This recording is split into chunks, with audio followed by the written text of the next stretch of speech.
بسم اللہ الرحمن الرحیم۔ السلام علیکم ورحمۃ اللہ وبرکاتہ۔ آپ کے مسائل اور ان کا حل کے سلسلے میں آج کی ویڈیو پیش خدمت ہے۔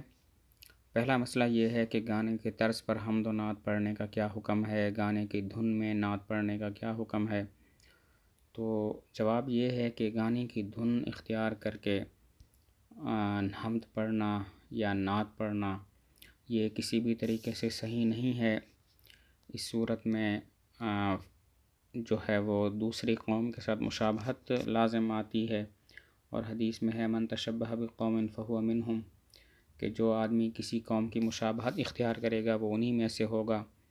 نیز اس میں حمد باری تعالیٰ کے اندر اور نعت کے اندر گانے کی دھن لگا کر پڑھنا، اس سے بے ادبی کا بھی اندیشہ ہے۔ تو ایک تو تشبہ کی وجہ سے یہ ٹھیک نہیں ہے، یعنی ان لوگوں کی مشابہت کی وجہ سے، اور دوسرا اس وجہ سے کہ اس میں حمد اور نعت کی بے ادبی ہے، تو اس سے بچنا بہرحال ضروری ہے۔ اگلا سوال ہے کہ کیا یوٹیوب کے لیے ویڈیو بنا کر پیسہ کمانا صحیح ہے؟ تو اس سلسلے میں تفصیل یہ ہے کہ اگر ویڈیو ایسی بنائی جاتی ہے کہ جس میں کوئی گناہ کی بات نہیں ہے، اس میں کوئی موسیقی بھی نہیں ہے، اور اسی طرح کوئی تھیٹر کے پروگرام یا کوئی فلم وغیرہ ڈرامہ وغیرہ بھی نہیں ہے، بلکہ مباح ویڈیو ہے، یا پھر اس میں جو ہے وہ لوگوں کا بھلا ہے، دینی یا دنیاوی ایجوکیشن کی ویڈیو ہے، اور اس میں کسی ذی روح کی تصویر کو بھی استعمال نہیں کیا جاتا، یعنی روح والی چیز کی تصویر کو بھی استعمال نہیں کیا جاتا، تو ایسی ویڈیو بنانا اور اس کے ذریعے پیسے کمانا جو ہے وہ درست ہے۔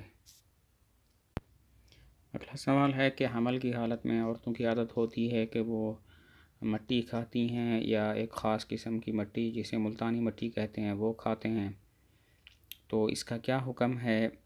تو جواب یہ ہے کہ مٹی بذات خود کوئی حرام چیز نہیں ہے، لہذا اس کے کھانے میں ہم تو یہ نہیں کہہ سکتے کہ یہ جو ہے حرام ہے۔ البتہ یہ ہے کہ یہ صحت کے لیے انتہائی نقصان دہ ہے، یہ مٹی کھانا صحت کے لیے مضر ہے، تو اسی وجہ سے اس کے مضر صحت ہونے کی وجہ سے حکم لگایا جائے گا کہ ایسا کھانا ٹھیک نہیں ہے۔ ہاں، اگر اتنی مقدار میں کھا لی جائے کہ جس سے صحت کو نقصان نہ پہنچتا ہو، تو اس کے حرام ہونے کی اور ناجائز ہونے کی کوئی وجہ نہیں ہے۔ اگلا سوال ہے کہ کیا بینک والے کو کرائے پر دکان دے سکتے ہیں؟ ایک آدمی بینک کا ملازم ہے